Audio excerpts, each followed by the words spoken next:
Estamos acabando seguramente una serie, una de las series más difíciles que hemos tocado durante este año, una serie que ha tocado nuestros corazones y que realmente ha movido nuestras vidas del dolor a la esperanza. Y hoy estamos finalizando este tiempo y el Señor ha puesto algo en mi corazón que me ha cargado durante algún tiempo y hace algún tiempo, casi 2 años desde que el Señor me dio una palabra para nosotros y que ha estado realmente retumbando en mi corazón.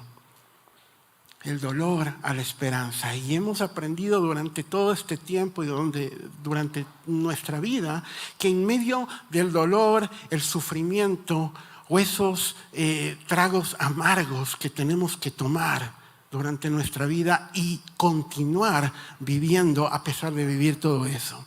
Continuar viviendo a pesar de haber tenido la muerte de un ser querido, una enfermedad como un cáncer, haber perdido el trabajo, haber sido discriminado, haber sido burlado, haber sido maltratado o haber sufrido de algún abuso, o las lágrimas que se generaron o el dolor que se generó durante todo ese tiempo, generó una cicatriz en nuestra vida. Una cicatriz donde antes había una piel linda y hermosa, hoy queda distorsionada por una cicatriz que daña, que aparentemente es fea. Una cicatriz que muchas veces la podemos ver en el tema o en el aspecto físico, pero que ha llegado a mucho más adentro, dentro de nuestra alma. Una cicatriz que cuando vemos al espejo tal vez no la vemos, o no las ven las otras personas, pero nosotros podemos ver que está acá, muy adentro. Las cicatrices. Hoy vamos a hablar sobre por qué no se borra esa cicatriz en mi vida. Y vamos a terminar esta serie con algo especial del Señor. En 1901, Gaston Leroux escribió una de las novelas más increíbles que cursaron durante el siglo XIX y que se extendió hacia el siglo XX con una serie de películas. Una novela que trata sobre el amor, la ira y el terror. ¿Quién no leyó en la escuela o tal vez en el colegio te obligaron a leer El fantasma de la ópera? Muchos seguramente la leyeron y trata sobre un hombre, un artista, un genio de la música que se esconde bajo una máscara, continuamente escondiendo las cicatrices que tiene en su rostro y que esta máscara la usa con la gente, la usa para protegerse, una máscara que lo acompaña. Y dice la novela, o inicia, con este hombre negociando con los dueños de la ópera Garnier. Una ópera y que se presenta en un edificio emblemático en la ciudad de París.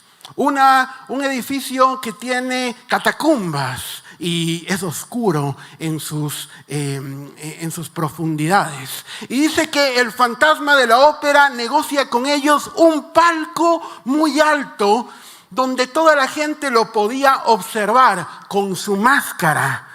Y él podía ver las obras increíbles que había interpretado, que había escrito, estaban ahí. Y toda la gente lo podía admirar a él. Pero muy dentro, en las catacumbas, en el sótano de ese edificio, se quitaba su máscara y mostraba a nadie sus cicatrices, porque pensaban que lo hacían ver un monstruo. ¡Qué historia tan peculiar! El fantasma de la ópera. Y no hay nada peor que vivir una vida con una mentira que nos han puesto y estar viviendo, ocultando bajo una máscara o bajo un velo una historia, un testimonio o hasta un propósito de vida. Y tenemos que ser honestos. Una cicatriz siempre trae una buena historia. Cuando vemos nosotros a alguien con una cicatriz, sabemos que hubo una buena historia atrás de eso. Tengo algunas cicatrices que me gustaría contarles una historia tal vez épica y conmovedora. Tengo una cicatriz acá que digo, qué vergüenza tocar esa cicatriz o contarla. Me gustaría decirles, fue una cicatriz que la tuve cuando construí mi casa o cuando salvé a unos niños de un incendio. No, me gustaría contarles algo así, pero fue una cicatriz tan boba. Y hay cicatrices que a veces tenemos que dicen, bueno, pero hay otras cicatrices que realmente han dejado una historia increíble. Y tengo una cicatriz en mi pierna y estaba con mi hijo, estaba yo en pantaloneta y mi hijo me vio y me dijo, papá, ¿qué es esa línea que tienes ahí en la pierna? Y yo le dije, es una cicatriz. Y me dijo, ¿y cómo te hiciste? Y yo, te la voy a contar. Y fue hace algunos años, cuando tenía 15, 16 años, mi pastor nos llevó a todo el grupo de jóvenes a Cruz Loma, en las faldas del Pichincha, para poder ir y clavar una cruz de madera y orar por la ciudad. Una cruz que hasta ahora está ahí. Y estábamos orando y cuando acabamos, una de las cosas difíciles que se tienen es subir a Cruz Loma desde la occidental. Es algo muy difícil, pero la bajada puede resultar muy peligrosa. Y estábamos caminando con nuestros amigos y vimos una pendiente muy inclinada de césped. Y dijimos, qué curioso sería si es que nos tomamos de las manos y salimos corriendo por la pendiente. ¿Qué puede pasar? Somos jóvenes. Nosotros no nos rompemos nada, no nos pasa nada. Así que nos tomamos de las manos, nos vimos en ese momento y salimos hacia abajo. Y corrimos a toda velocidad y llegó un punto donde mis pies ya no sintieron el pasto. Y donde simplemente mi cuerpo estaba cayendo por el aire y yo no sabía dónde iba a parar. Yo me sentí lo que se siente una pelota de fútbol cuando cae en una quebrada. Yo solo veía verde, azul, el azul del cielo y el verde pasto, por todas partes. No tenía movimientos o no tenía control de mis extremidades, simplemente estaba cayendo con todo de mí. No sabía si los gritos que yo pegaba eran los míos o los de mis amigos y solamente caía. Y unas vacas sinvergüenzas habían pasado antes por ahí y dejaron unos regalitos. Era una mezcla de pasto, lodo y popó de vaca por todas partes.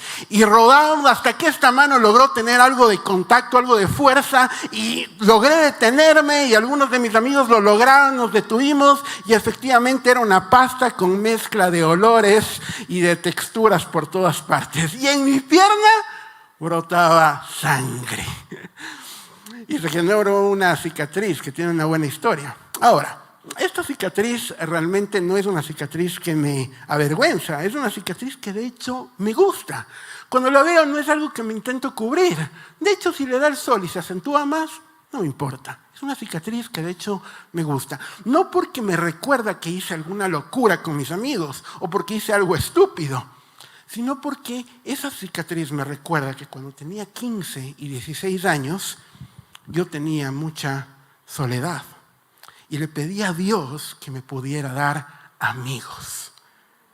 Y en ese momento yo no recuerdo, o esta cicatriz no me hace recordar todo lo que viví en ese momento, pero sí recuerdo ese momento que estábamos cogidos de las manos con mis amigos y como en cámara lenta recuerdo sus ojos y su sonrisa y es decir, soy parte de algo importante. Dios me dio lo que tanto había pedido. Así que esta cicatriz la tengo muy presente por eso.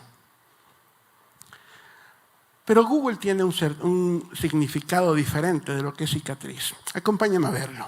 Según Google, las cicatrices dice que son las marcas de las heridas, cortes o cirugías que quedan como muestra de que efectivamente en esa parte de tu cuerpo pasó algo.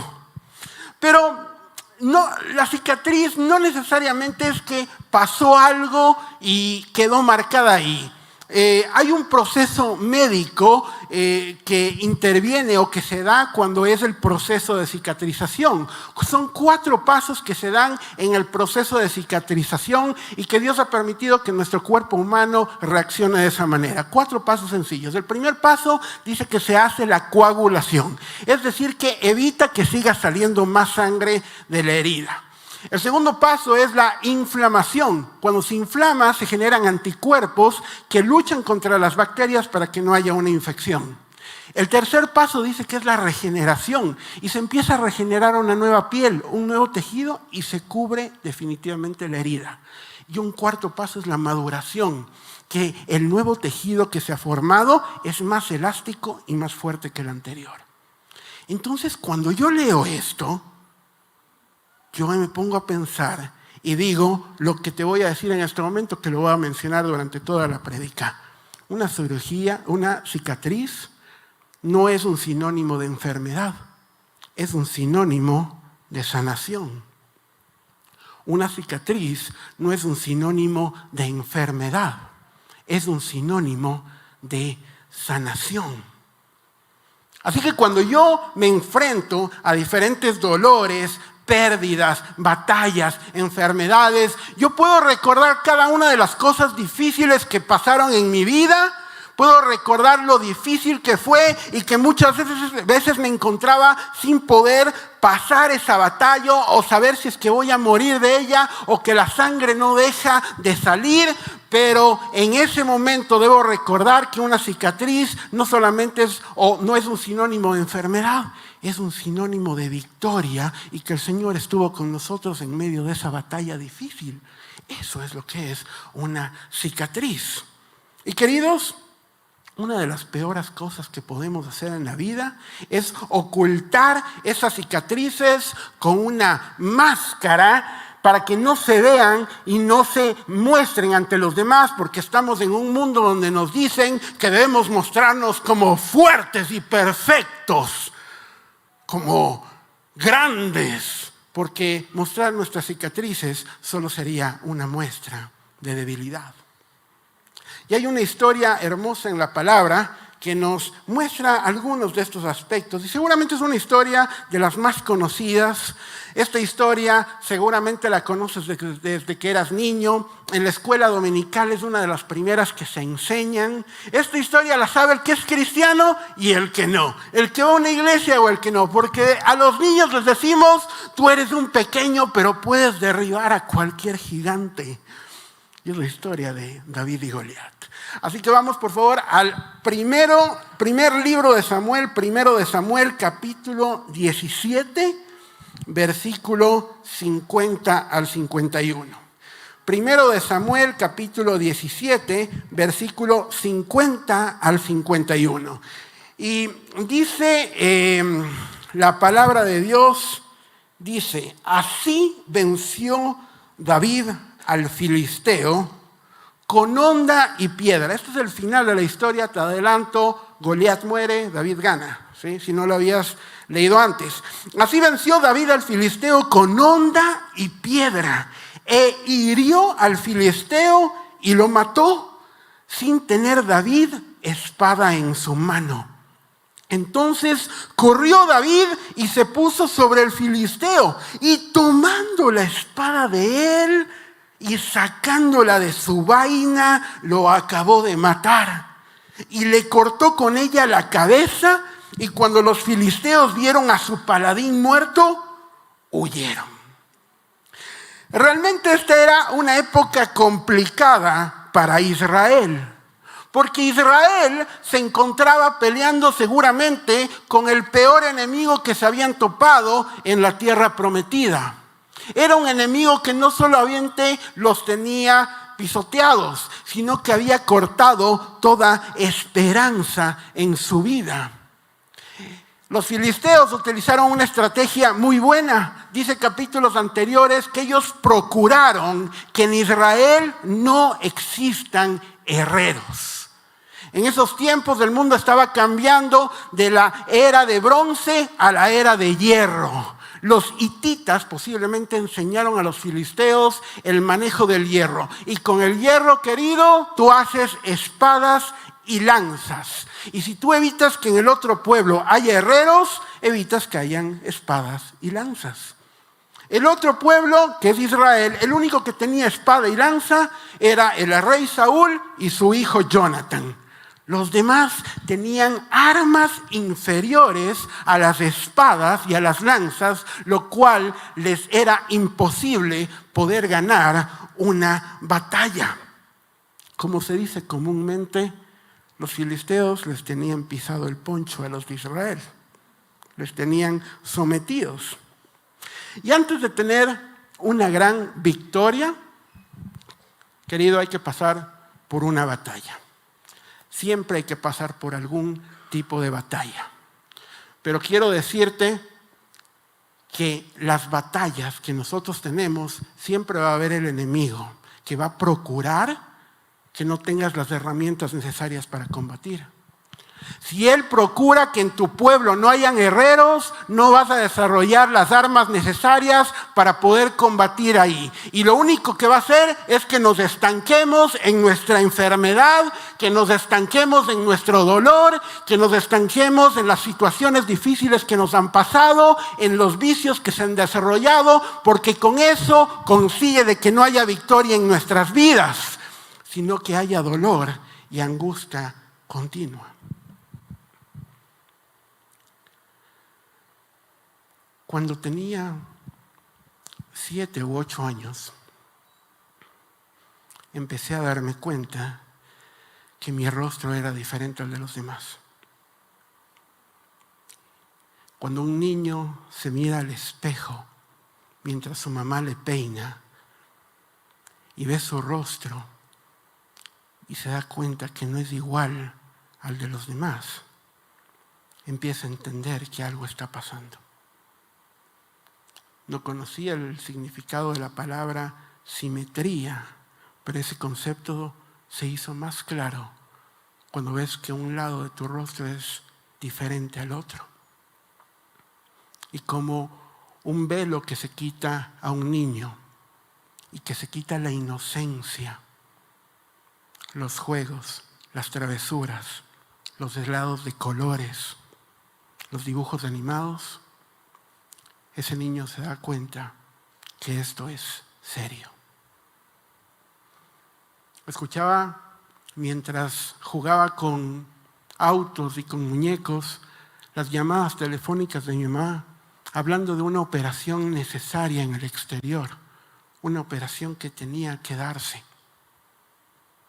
Diciendo que lo difícil que sería, las citas médicas que teníamos que pasar, la dificultad en el tema económico. Las llamadas cambiaban diciendo, hemos hecho contacto después de mucho tiempo. Las llamadas cambiaban a, Cristian tendría que ausentarse 4 meses de la escuela. La llamada cambiaba a, lo hemos logrado, viajaremos el próximo lunes. En los años 90 no se tenía una cultura del inglés como la tenemos actualmente. Nosotros hoy tenemos el inglés en cada lugar a donde vamos, escuchamos y es parte de nosotros. Pero en los años 90 no tenías mucho conocimiento del inglés. Las únicas palabras que te venían a la mente en inglés eran Sprite y Bugs Bunny. Así que un niño que llega a un hospital y ve mucha gente alta, con batas blancas y con ojos azules, hablando un idioma que tú no entiendes, puede ser perturbador. Y recuerdo haberle visto a mi mamá en ese tiempo, dándome sus mejores sonrisas para tranquilizarme, mostrándome las cosas novedosas que había para poner calma a mi vida. Pero podía ver en sus ojos, muy dentro de ella, que había dolor, pero a la vez también esperanza. Dolor porque estaba pasando una batalla que nadie pidió vivirla, una batalla en la cual no nos metimos voluntariamente. Pero había esperanza porque después de citas médicas, de exámenes médicos, de llamadas, de cartas, de traductores y de mucho dolor, al fin estaba llegando la operación que tanto ella había anhelado para su hijo. Así que me alejé por un pasillo blanco y largo. Y recuerdo haberme despedido de mi mamá y sus ojos se quedaban pegados en mis ojos, dándome la paz que necesitaba para entrar a ese lugar. El Hospital Nacional de Detroit, en el estado de Michigan, en Estados Unidos, no había tenido una cirugía tan larga para un niño de 8 años. La cirugía duró 10 horas. Fue un proceso muy largo. Cuando acabó la cirugía, se acercaron las enfermeras y dijeron: debes tener una mamá que te ama tanto, porque jamás te abandonó en ningún momento. Tenía su mano pegada siempre a ti. En la sala de espera ni siquiera fue a pegarse un café, porque estaba atenta a lo que pasaba a ti.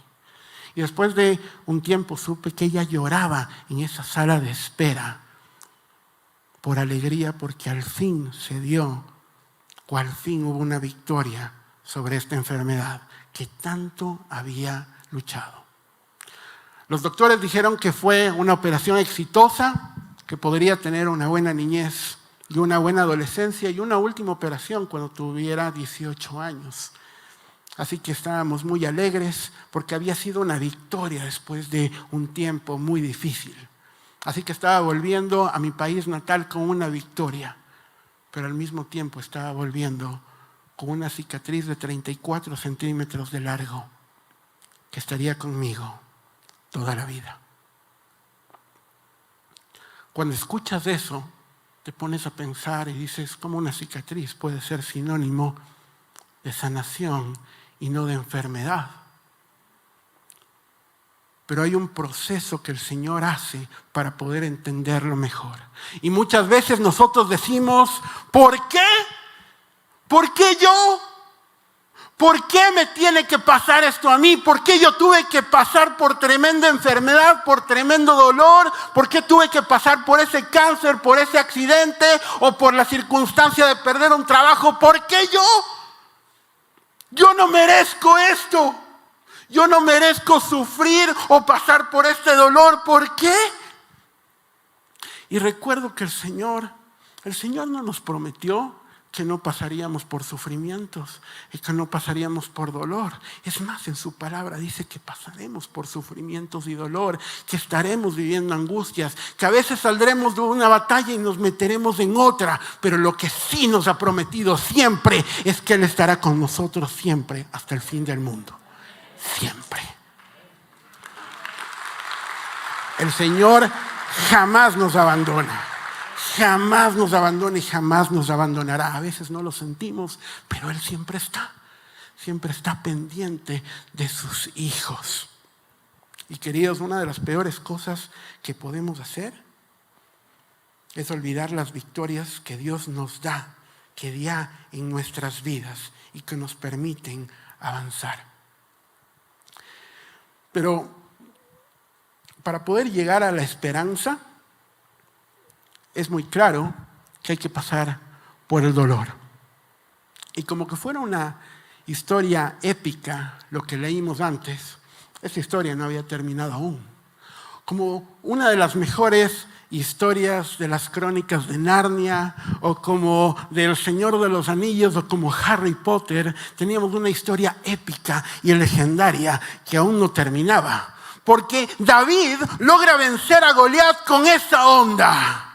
Y lo derriba directamente ahí. Pero toma la espada que él tenía. ¿Y qué es lo que dice que le mató a Goliat? La espada. Fue la espada, una espada que antes era tomada por Goliat, por ese gigante, una espada que representaba dolor, vergüenza, una espada que representaba enfermedad, sometimiento, una espada que esclavizaba. Ahora esa espada representaba victoria y triunfo. Era una espada que había cambiado el significado. Antes era una vergüenza, antes era una preocupación, ahora era una victoria. Esa espada había cambiado totalmente la historia de un pueblo. Esa historia, esa espada era muy importante. La pregunta es: ¿dónde estaba esa espada después? ¿Qué pasó con esa espada? Porque una espada así debería estar arriba del templo del rey, mostrándole absolutamente a todos lo hermoso que pasó y cómo Dios obró ahí. Esa espada podría estar en las murallas de Israel antes de poder entrar a Jerusalén. O no sé, una espada tan importante debería estar mostrándose a todo el mundo. Podría estar en el cinturón de David. Una espada tan importante debería estar mostrándose, pero ¿dónde estaba esa espada? No se sabe nada de ella. Dice que David, unos capítulos después, pasó un tiempo y se estaba enfrentando a una nueva batalla. Una batalla que tampoco había pedido. Una batalla totalmente diferente. En esta batalla, Saúl perseguía su vida y lo quería matar. Y dice que llega donde el sacerdote Ahimelech, en medio de la desesperación, en medio del temor, llega donde él. Y aquí es donde, damas y caballeros, se pone buena la historia. Vamos a 1 de Samuel, capítulo 21, versículos del 8 al 9.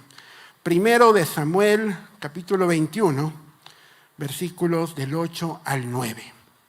Y dice, y David dijo a Ahimelech: ¿no tienes aquí a mano lanza o espada? Porque no tomé en mi mano mi espada ni mis armas, por cuanto la orden del rey era apremiante. Y el sacerdote respondió: la espada de Goliat, el filisteo al que tú venciste en el valle de Elá, está aquí envuelta en un velo detrás del efod. Si quieres tomarla, tómala, porque aquí no hay otra sino esa.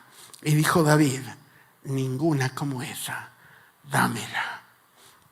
Solo imagínate esta épica historia, mejor que cualquier otra del Señor de los Anillos o de las Crónicas de Narnia. Una historia épica y legendaria, porque David se acerca asustado por cualquier ruido que había. Cualquier movimiento que había, él estaba asustado con sus hombres. Se detienen a comer pan. Y el sacerdote Ahimelech, posiblemente, me imagino como un Gandalf, con barba blanca, larga y con mucha sabiduría. Y David seguramente se estaba comiendo el pan y se dio cuenta que no tenía espada alguna. Y seguramente sonaba algo épico en ese momento y se prestaba para poder hacer una pregunta increíble. Y decía: Ahimelech, ¿tienes una espada que pueda darme para seguir batallando? Y Ahimelech muestra seguramente una sonrisa secreta. Dice: no puedes creerlo, pero hay una espada. Una espada que tú la conoces bien. Una espada que perteneció a Goliat, al que venciste en el valle de Elá. David seguramente se queda sorpresivo, no puede creerlo y dice: esa espada está atrás del efod, cubierta bajo un velo. Seguramente la gente gritó igual de la sorpresa y dijo: ninguna como ella, dámela. Y fue hacia atrás y quitó seguramente del velo y se encontró con la espada de Goliat, que estaba envuelta en un velo. Gracias por los efectos especiales. Encontró la espada de Goliat envuelta en un velo. Y me pongo a pensar, ¿por qué? ¿Por qué esa espada llegó allá? De toda la historia, ¿por qué tenía que llegar allá? Ayúdame con el piano, Chis, porfa. ¿Por qué tenía que llegar ahí esa espada? No se sabe por qué razón terminó en ese lugar, no lo narra la Biblia. No se sabe si es que tal vez le robaron a David de su carpa después, no se sabe si alguien la tomó. El punto es que una espada tan importante, tan increíble, estaba hoy envuelta en un velo, escondida atrás de un efod. Porque la espada de Goliat, que era un símbolo, que antes era un símbolo de persecución, de angustia, de dolor, hoy era un símbolo de triunfo, pero que estaba apagado. Chis, ayúdame con el piano, porfa. Esa espada que estaba y que representaba mucho, hoy estaba apagada y envuelta en un velo. ¿Por qué? ¿Por qué llegó a darse eso? Querido, déjame darte una buena y una mala noticia. En el nombre del Señor quiero decirte esto. Hay una mala noticia que tengo que darte. Las batallas difíciles que hemos pasado no son las últimas que pasaremos. La batalla que pasaste, que te costó lágrimas, dolor, no fue la última. Habrá otras batallas que no queremos estar, que no pediremos, pero estamos y somos parte de un mundo que está en medio de una guerra. Aunque tú creas que no eres parte, eres más parte de ella de lo que piensas. Y pasaremos por muchas batallas continuamente. Pero déjame darte una buena noticia. Las cicatrices que se generaron en la última batalla serán tu mejor espada para combatir las nuevas. Esa espada, esa herida, esa cicatriz que se generó en la última batalla será la mejor espada para combatir las nuevas batallas que vienen más adelante. Y esa cicatriz tiene un significado importante. Y así como David dijo, ninguna como esa. Ninguna como esa. Esa cicatriz representa la fidelidad y la misericordia de Dios en tu vida. Esa cicatriz representa la mano de Dios tomando tu mano en el momento de más dolor que había. Esa cicatriz representa el abrazo de tu pastor y las oraciones de tu iglesia cuando tenías ese momento de enfermedad. Esa cicatriz representa la provisión de Dios en momentos de necesidad. Y escúchame bien, esa cicatriz representa la salvación de Jesús cuando teníamos pecado y perdición. Esa es la cicatriz que tenemos ahí, que representa mucho más de lo que creemos. La cicatriz que llevamos adentro es una debilidad que Dios quiere hacer la fortaleza.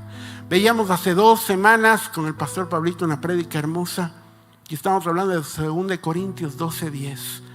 Me gozo en mis debilidades, en afrentas, en aflicciones, porque cuando soy débil, entonces soy fuerte. Pero no hace falta solamente entender en qué soy débil o identificarlo. Es necesario ponerlo en práctica, porque la verdadera fortaleza se da cuando dejamos que Dios utilice nuestras debilidades y nos damos cuenta que estas cicatrices son para poder batallar lo que viene por delante y para dar gloria a Dios continuamente. Pero a veces las queremos cubrir con esto. A veces las queremos cubrir con estas máscaras. Yo mismo decía, Señor, úsame. Aquí estoy listo para ti. Yo quiero predicar, quiero enseñar, quiero hablar de ti. Usa mi vida, Señor, para eso. Y el Señor dice, claro, aquí está, no hay problema. Pero hay una cosa, debes predicar de tu cicatriz. No, Señor, no, yo no puedo hacerlo. ¿De qué estás hablando, Señor? No, ¿de qué cicatriz me estás hablando? Y vienen y empezamos a usar máscaras por esas cicatrices que tenemos, máscaras de miedo. No, Señor, pero ¿qué van a decir los demás? ¿Cómo voy a enfrentarme a los demás? Hablando de lo que tan doloroso fue para mí. No me importa si bendigo a otro. Yo no quiero hablar de eso. O empezamos a usar máscaras de la negación. No, Señor, ¿de qué estás hablando? ¿De qué ¿de qué cicatriz? Yo no tengo nada. Yo quiero ser normal como los demás. Yo no he pasado esas cosas. Quiero verme fuerte y poderoso, no débil. No. O usamos cicatrices, o usamos máscaras como la de la ira. ¿Por qué, Señor? Tú eres seguramente el culpable, el que me permitiste vivir todo eso. Y hoy yo no quiero hablar de eso. Pero el Señor abra nuestros corazones. Porque cuando tú le entregaste tu vida, el Señor dice, no es tu vida, ahora es mi vida. Yo tengo un plan para ti. Plan de bienestar y no de calamidad, al fin de darte un futuro y una esperanza. Y estaba...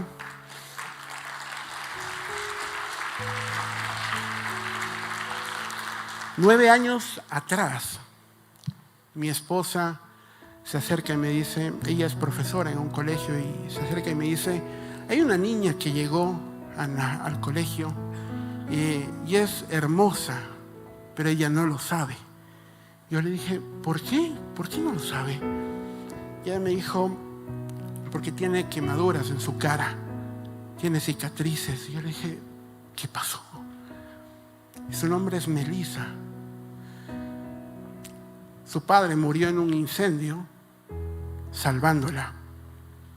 Y ella salió de ese incendio con cicatrices. Sufrió bullying en Estados Unidos y vino acá a Ecuador. Y era una chica que no sabía lo hermosa que era por las cicatrices que tenía enfrente. Mi esposa dijo, debes hablarle de lo que el Señor ha hecho en tu vida. No, mi amor, no, estás equivocada. Yo, ¿cómo voy a hacer algo así? Me dijo, no hables con ella directamente. Va a haber una semana de énfasis espiritual y están buscando un predicador para los niños. Creo que este es el momento. Amor, creo que estás loca. Yo no puedo hablar frente a niños. Es un público difícil. ¿Cómo voy a hablar de un tema así? Yo no me puedo hacerlo. Me dijo, Melissa lo necesita. Y recuerdo que lloré mucho para poder hacerlo. Y me paré frente a 50 niños, y fue el público más difícil que he tenido en mi vida, a hablar de un tema muy delicado. Y después de eso lloraba en el auto, porque el Señor permitió que se hiciera algo que se debía hacer hace mucho. Y yo pensaba que estaba bendiciendo la vida de Melissa, pero me di cuenta que Melissa bendecía mi vida.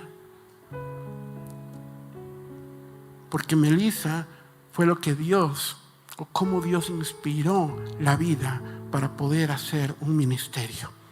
Hacíamos cuentas y decíamos, durante la pandemia y todo ese tiempo, el Señor permitió que alcanzáramos más de 10,000 personas con un testimonio de esperanza y un testimonio de lo que Dios puede hacer cuando Dios utiliza tu debilidad. Y eso fue por una niña que no tiene idea de todo lo que ha hecho y las vidas que se han alcanzado. Y no es para gloria mía, somos un instrumento al final de cuentas. Si no soy yo, será otro, pero Dios permite que su mensaje y su amor sigan perdurando por generaciones.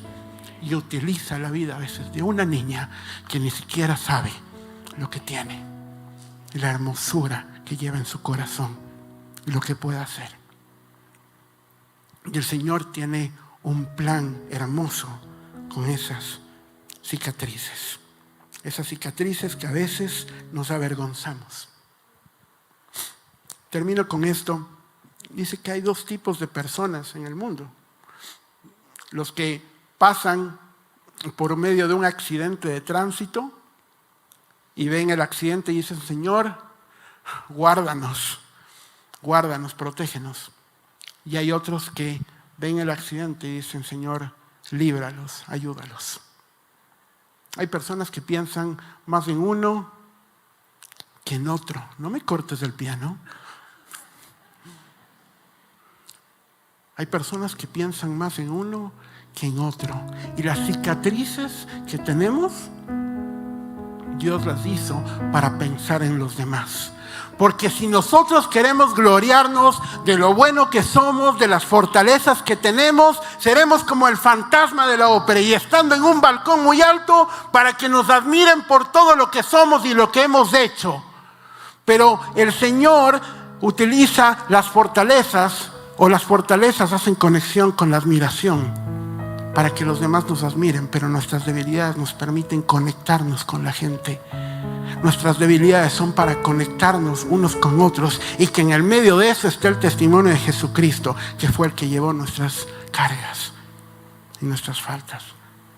Esa es la verdadera razón por la cual hacemos las cosas. Tus cicatrices no fueron para estar guardadas, para estar cubiertas con un velo, empolvándose ahí. Fueron para poder bendecir vidas y para poder llegar a mostrar el amor de Dios y lo que el Señor puede hacer en tiempos de necesidad, en tiempos de pobreza, en tiempos de difíciles. El Señor puede hacer y muestra su fidelidad y su amor eterno y su bondad. Porque nosotros fuimos llamados para mucho más. Y fuimos llamados para hacer, para mostrar lo que el Señor puede hacer en tiempos difíciles. Y hemos sido llamados iglesia, hemos sido llamados para poder mostrar eso.